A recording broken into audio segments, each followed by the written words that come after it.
Good morning, everyone. Can you hear me? Okay. So with us today is Max Schrems, who has been described as Facebook nemesis. Oh God. Privacy champion, the man who broke safe harbor, Mark Zuckerberg's worst nightmare. No, I made that one up. You've been awarded with the Internet and Society Award by the Oxford Internet Institute. You've been awarded with the EFF, the Electronic Frontier Foundation Pioneer Award.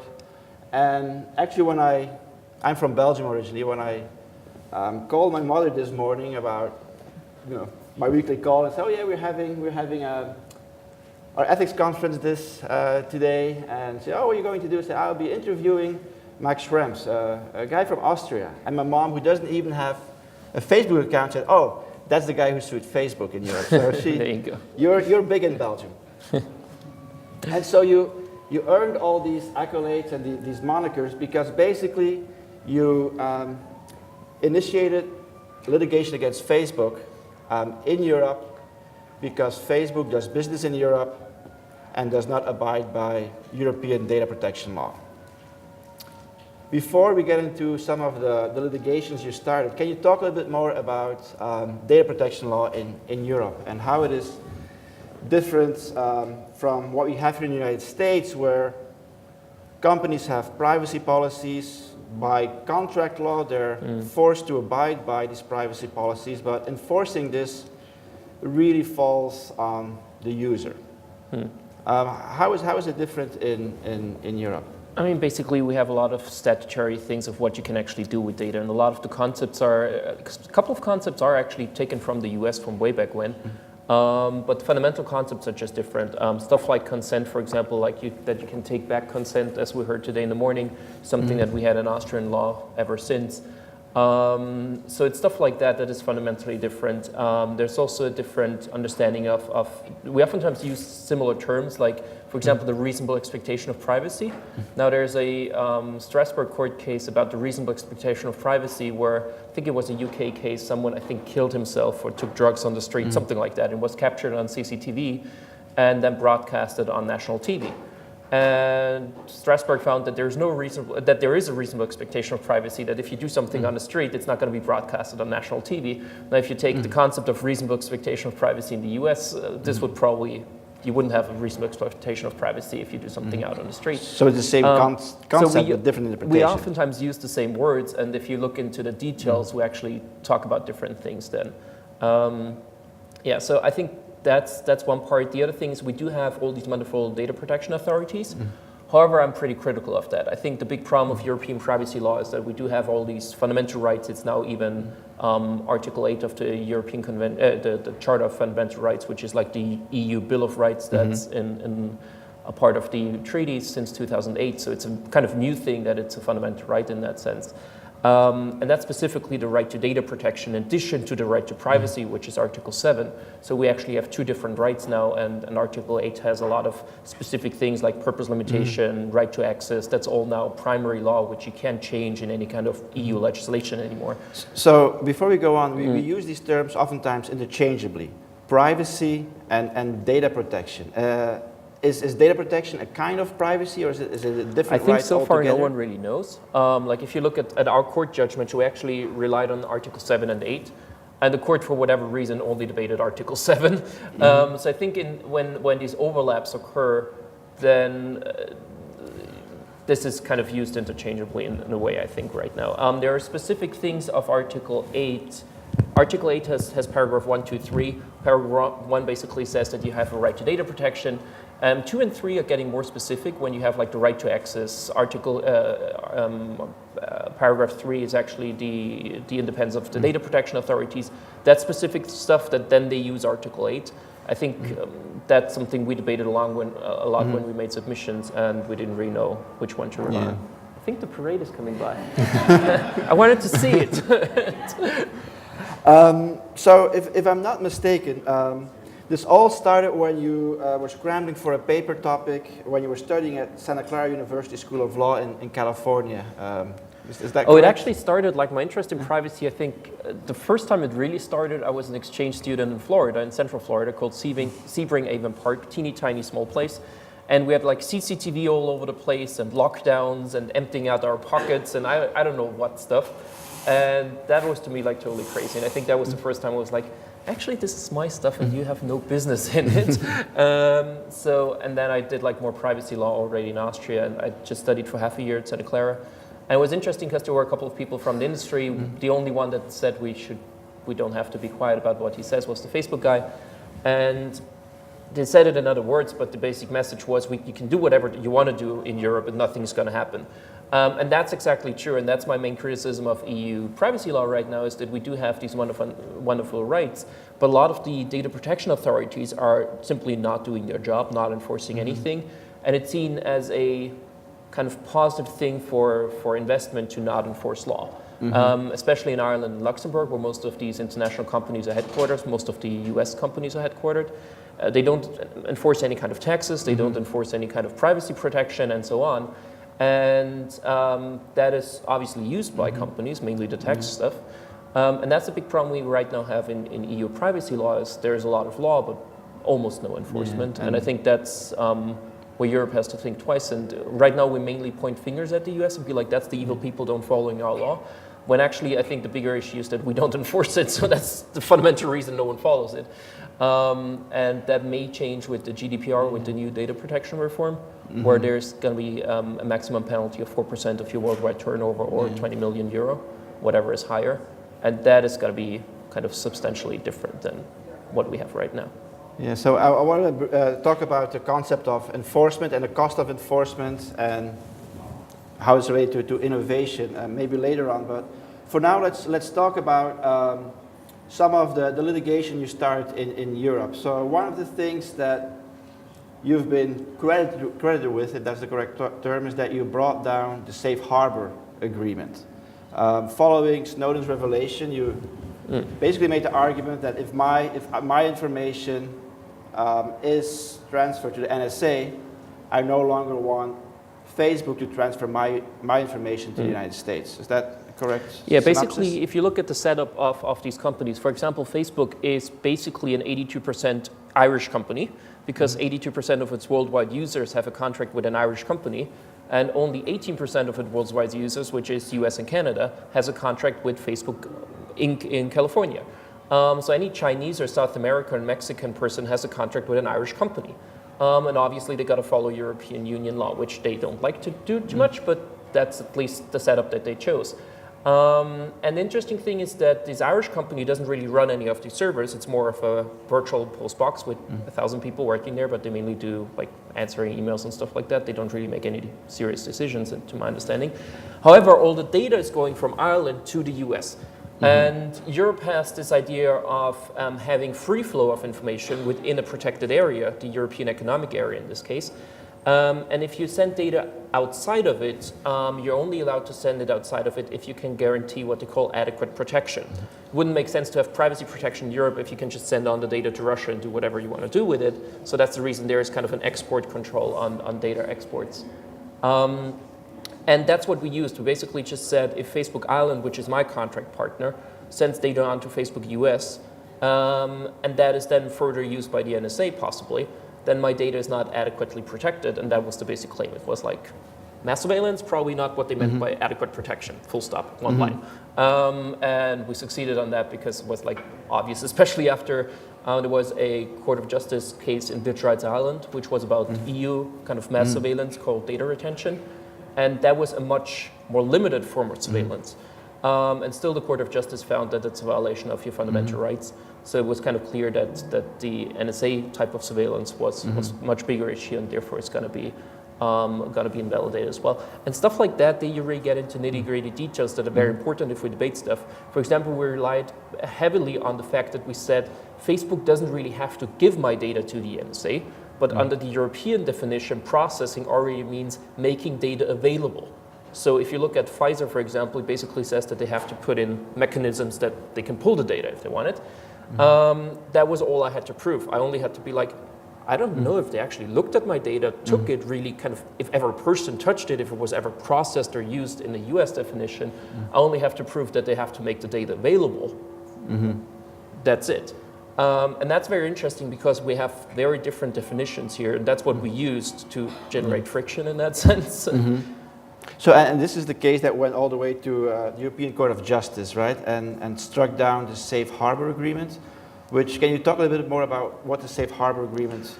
Yeah, so basically, when in the 90s they came up with the data protection regulation in Europe, the US complained a lot that this is a trade barrier and so on, and the talk was that they're basically going to sue us at the World Trade Organization, blah, blah, blah, blah. So the solution was in the end to put up what they call a safe harbor system. It's actually not an agreement. It's a self-certification thing for US companies, so they can self-certify to notice and choice, and basically a US system of privacy that has a couple of EU influences in it, but it's miles away from EU law. Like basically you can still collect data about anybody without consent, just need to inform people. There is no consent but an opt-out instead and stuff like that. So it's miles away from EU privacy laws, but they kind of agreed to recognize that as what they call adequate protection. And that's not done by an agreement, but by an executive decision by the European Commission. So the European Commission in 2000 issued the Safe Harbor decision saying that companies in the US that are self-certified, so the US overall is not an adequate a country that protects data adequately from a European point of view. However, these companies can self-certify to like a weak, watered down version of EU law and thereby be seen as adequate. So practically speaking, say if you're a car rental company in the United States, if you're Google, you basically business, say we hereby agree to the safe harbor principles, as they're called, which doesn't really limit anything you can do with your data anyways. There's stuff like, for example, that you get a right to access, which you typically wouldn't have otherwise. However, all of them are very cloudy and unclear. So there was always a lot of talk about the safe harbor system being adequate already in the commercial sector on what the companies can do with the data. And pretty much any paper I've ever read about it came to the conclusion that safe harbor is not adequate already on the commercial side of things. Now, in addition to it, safe harbor says whenever there's a conflicting obligation under US law, which may go down to a city in Texas having a city ordinance saying you've got to hand out data or something like that. This would obviously override a self-certification. So there's basically a paragraph saying, it's paragraph 4 of the old principles, that whenever there's conflicting case law, court decisions, executive decisions, laws, that the safe harbor principles are not applicable, which is logical because it's a self-certification system. And that's basically what we argued is there is all this kind of surveillance law, which as a non-US citizen pretty much doesn't protect you much. And that overrides the safe harbor principles, so overall the system is kind of flawed. So the European Court of Justice struck down the safe harbor protocol, and as of now, United States and the EU are in negotiations for, it's called privacy. They agreed on the new system, which is called Privacy Shield. So they basically took the old safe harbor system. It's basically the same wording. If you read the paragraphs, it's word by word the same. But it seems that your problems with it are pretty fundamental. Can they be resolved by just no? The fundamental clash we have is European fundamental rights right now, as the Court of Justice interprets them, basically prohibits any kind of mass collection of data. There are a lot of details of what is actually mass collection. We can debate that for 100 years, but basically what FISA allows right now is way outside of what the Court of Justice would see as a violation of your fundamental rights. On the other hand, the US has simply these laws, they're not going to change them, and this clashes inherently. If you now put something in between that you call safe harbor, or they use standard contractual clauses now, or a privacy shield, or whatever it is, it will always kind of be killed by this clash of fundamental differences. You cannot overcome that there is simply a law that obliges Facebook to hand out the data over here, while at the same time the European law prohibits that. And that is the fundamental clash, and right now there's no chance I see that the European Union would change Article 8, which would require all member states to change the treaties. On the other hand, I don't really see the US stepping back to on the surveillance laws. So I think this inherent clash is just there and not to be resolved easily. The idea of the case basically was to generate so much friction for US companies abroad to have them basically walk up to Washington and be like, your surveillance laws cause serious trouble for our international business. Because if you kind of look at that, the US basically thinks of being like the dominant IT provider of the world. How can you be the dominant IT provider and at the same time not give any rights to foreigners? That is, especially in the cloud environment, doesn't add up. And I think that was the claim that reasonably makes sense to say, we're probably not going to get the perfect privacy protection, but we at least want to have something that's close to you as citizens in some way, if you want to be on a European market. I think that was the idea of it. The problem was that the European Commission was there to negotiate a new deal, and there wasn't any kind of solution on the table. So all the lawyers in the Commission were like, there is no deal because the US doesn't move at all. But then there was a lot of political pressure to just do any deal. So they basically just added a couple of, I typically say it's like adding a couple of flowers to the whole safe harbor thing and call it a new name.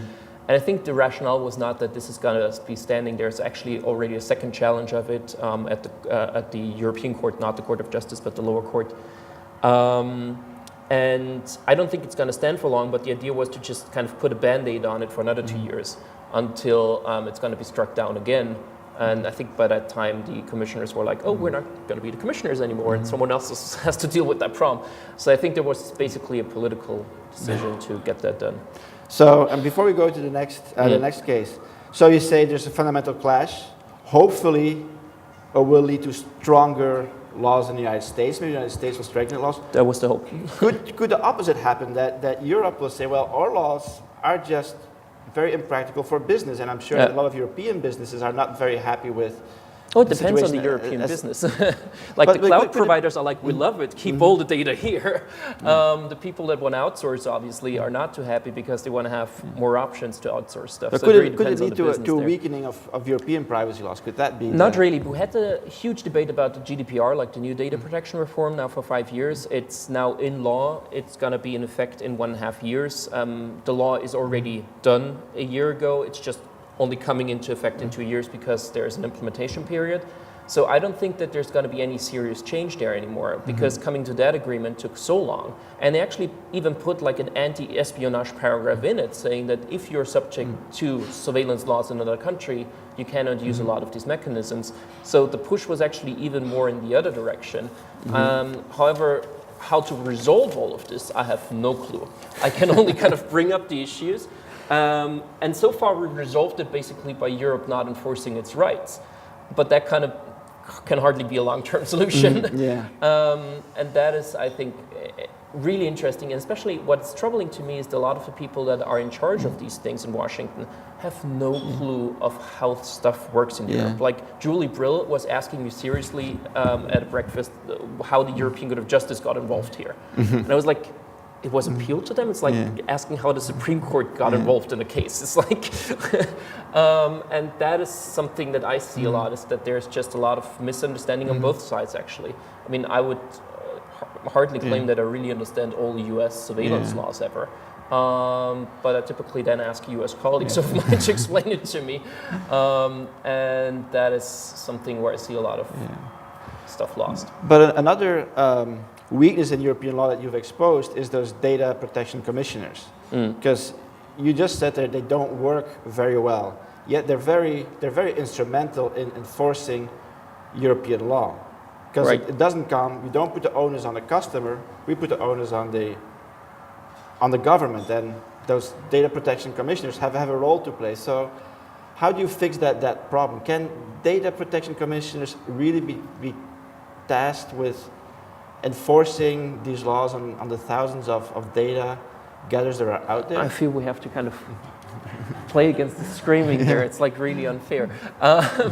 Anyways, I think with the DPAs we have one fundamental problem, is that they're called independent data protection authorities. So that was initially the idea because they overlook the government. So the government shouldn't order the person overlooking them what to do. However, in the commercial sector, we have a very interesting situation now, is that countries like Ireland put someone up that independently does nothing for 8 years. The whole democratic oversight of a government doesn't work because the minister is like, oh, he's an independent body, I can't order him to do anything. And the only way you can actually do something against this is go to courts. And for example, in Ireland, that costs you a couple of €100,000.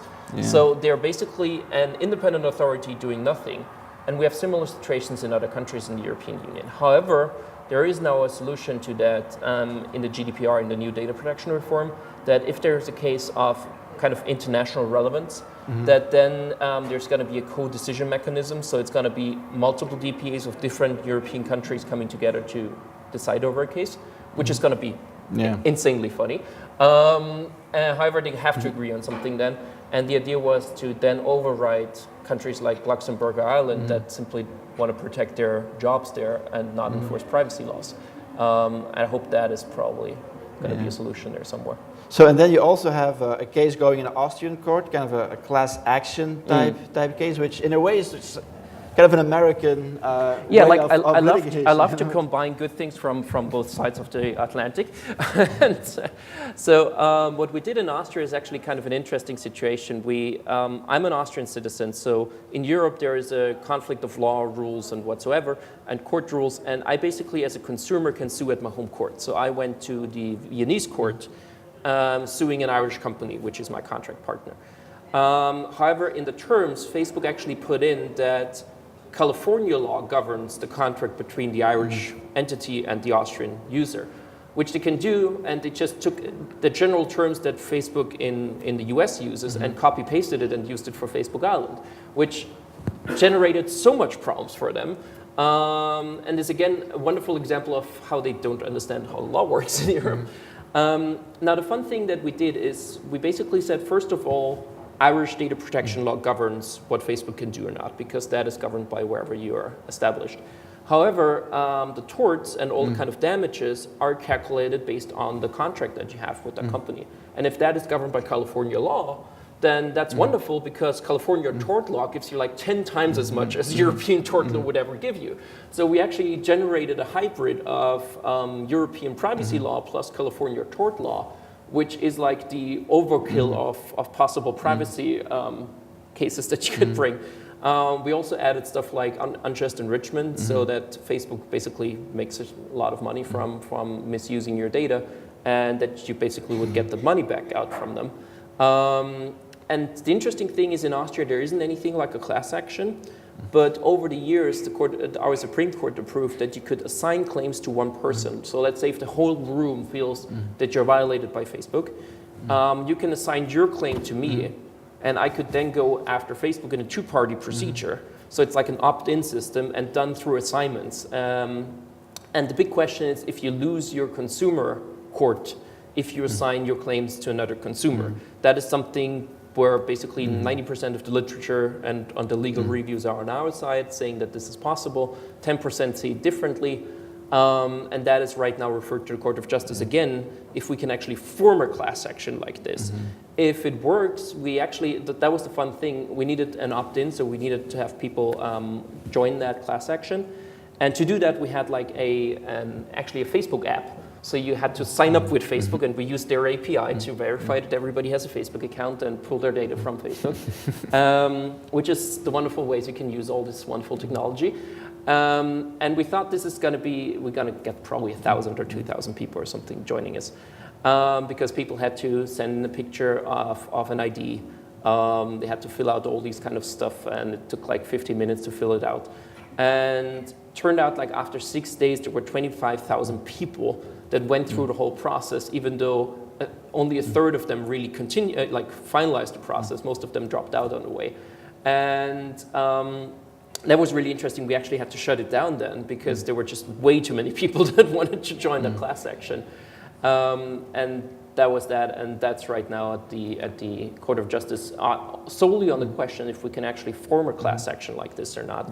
So the courts in Austria basically separated the question of admissibility from the actual court case. So this kind of went up through the courts right now, and if we win in some way, then this would actually go into the details of... So apart from those procedural issues that you're faced with right now, what are some of the specific practices of Facebook that are the subject of this complaint?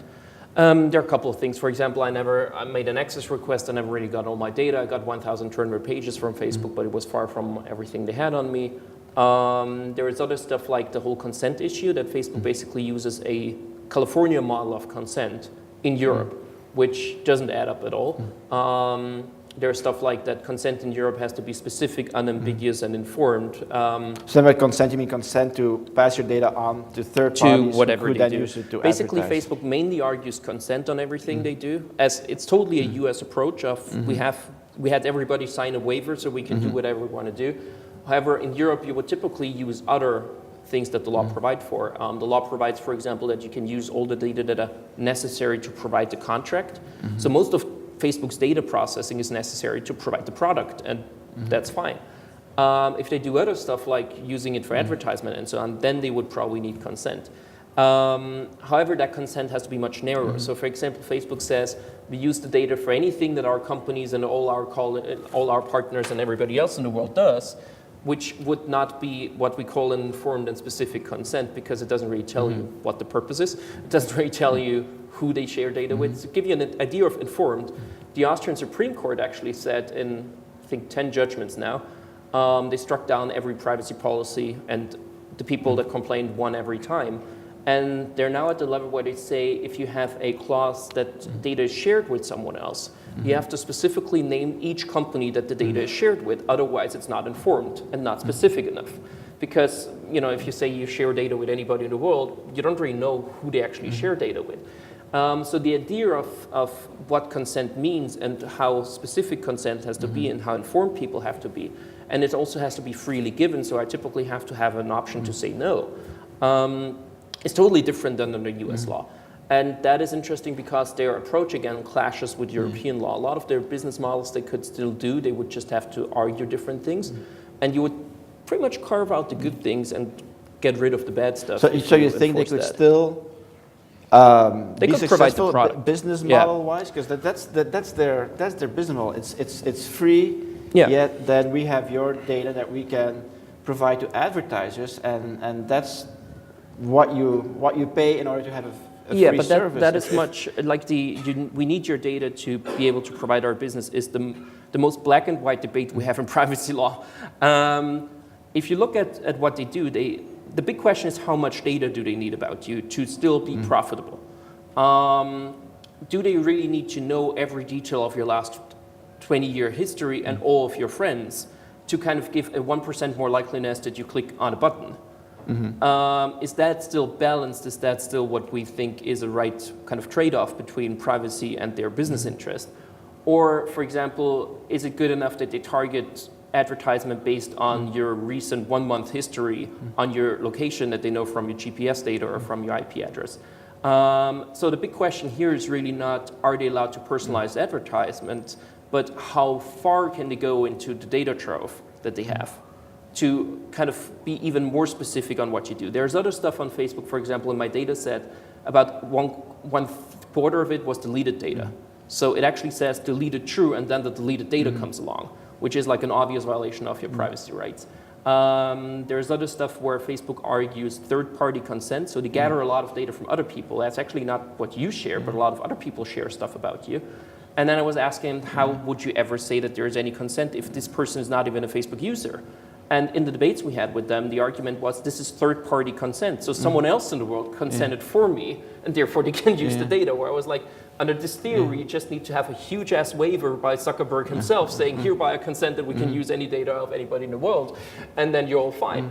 And that is kind of the stuff that we debate. There are a lot of, we really kind of split it up in each individual. How can you carve this out? Because it seems to be it's an issue of proportionality. They need some personal data, but they don't need as many. Yeah, that's going to be the interesting thing, because they will have to disclose each processing operation, and then you kind of have to go through that and think about each processing operation of what you do, and then think of what's possible, what's not possible, which category it goes into, and where the balance is. And that's going to be insanely complicated for any judge. But it has to be done at some point, because we can't just go there and be like, oh, it's a black or white thing. Either we can do everything, which typically the industry says, or we can do nothing, which wouldn't get us anywhere. We have to get into this gray shade debate, and that's got to be very, very interesting. And this is probably 10 times Google Spain if we get into that. Well, you touched upon something else, that Google also tracks data from people who visit, Facebook, from people who visit Facebook but are not subscribers. Yeah, that was a debate in Belgium a lot. Yes, yeah. and actually, so the Belgian court at one point said they could no longer do that. They could no longer install the cookie on those people's computers. However, Facebook's reaction was, well, then you're no longer going to allow people who are not Facebook members to serve these public Facebook sites. So they just closed it down, and the decision got reversed, I believe, recently. It got reversed because they said Belgium doesn't have jurisdiction in it was a procedural issue, but isn't that a danger of these types of litigation? Because the outcome was negative for a lot of users, a lot of businesses who had Facebook pages no longer. That's basically blackmailing the democratic system. We do have laws, everybody's got to follow them, and that's actually what on an emotional level triggers me much more than the whole privacy debate, is that we have a lot of international companies now that feel that everybody else has to pay taxes but them, everybody else has to follow privacy laws but them, everybody else has to follow hate speech laws that we have in Europe a lot right now with the refugees, which is getting crazy, but them. And that's what on an emotional level triggers me much more. And I do think that especially by generating, for example, a class action, that was the idea, to have people from all over the European Union, to not make, for example, Austria vulnerable, to kind of simply shut down 8 million people from Facebook, which then would mean I would get killed on the street, but to be a bloc that's big enough to basically force them to do whatever they have to do under our law. And that is, I think, the strategy that I was taking always, is not kind of going into individual countries in Europe, because they're too small. It's too easy to just shut down Belgium, and therefore, I mean, that was basically what Facebook did in Belgium, is that they put a long posting saying how evil and bad the Belgium data protection authority is, that they totally don't understand how security works, and they kind of basically make everybody in Belgium vulnerable to security problems on Facebook because of their ruling. Now, how would you deal with that as the Belgium Data Protection Authority? Because everybody in Belgium sees that on their screen. There's no way, even if you make a press release or anything like that, that you would ever overcome that negative PR that they put on you. And that is something where we just see how these companies, and that's, I think, on a higher level, a really interesting development is that these multinationals are not, they feel like they're not treated as subject to law, but as a equal negotiating partner with countries. And we have that in Germany, for example, where the Ministry of Consumer Rights and so on, he meets with Facebook asking them to please follow German law when they're operating in Germany, which is like the most absurd thing you've ever heard of, but seen as totally normal. And that's something that, again, on a more emotional side of things, I think is really interesting and something that triggers me a lot. Did you go after Facebook because they're the biggest player? Was it just, it happened to be Facebook? Or it happened to be Facebook because there was this Facebook guy in Santa Clara and giving a talk about how they basically ignore European privacy law. The approach was not really because Facebook is so evil and bad, we could have done Google or anybody else. But the idea was really to go after one specific company, trying to really understand what a specific company does, instead of being like this conspiracy theory privacy activist that is like everybody's bad and evil, and really be able to point down and say, this is what you don't delete. This is, for example, the tracking data that you use, and really kind of get informed about one specific company to then go through with it. Because all these kind of cases typically are seen by the whole industry. I mean, everybody in charge at Google pretty much knows that they relied on the same safe harbor thing. It's the same problem for them as for Facebook. I just felt from a strategic point of view, it makes more sense to go after one company. Looking back, I probably would have chosen someone else, because Facebook, you typically have that argument of, oh, you don't have to use it, and exactly. So from a PR strategy, it was probably not the best person to choose. But that was basically how it happened. I just got to notice that we run out of time. Just want to ask one more quick question. What is the end game here? What would for you be a positive result of all this litigation that you started? I think as I said at the beginning, I think the really important thing is that if we believe we have fundamental rights and human rights in Europe, that companies that are active on the European market have to follow it and accept that. As they accept that, for example, if you have a merger or something, that you have to follow European antitrust regulations, which if you do an international merger, you just have to look into. As much as Volkswagen, you have to look into what happens if you fuck with your motors in the US. That's just what you have to do. And I think that is in the long run what we have to look into, and that's really more of a rule of law thing to me. than necessarily only a privacy thing. Okay, I think we're going to have to end it here. Thanks a lot for Thank you. coming over. Thank you. We have time for a couple of Oh, okay. Wonderful. Sorry.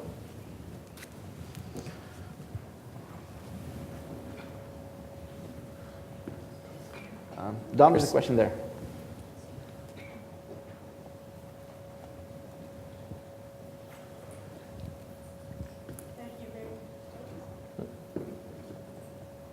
Thank you very much for a very interesting interview. I'm very honored to be here to be able to listen to your conversations. And I am from Japan, and I also in the morning session we also talked about a right to be forgotten, and now it's about this Facebook issue, and it's this confrontation between the United States and Europe.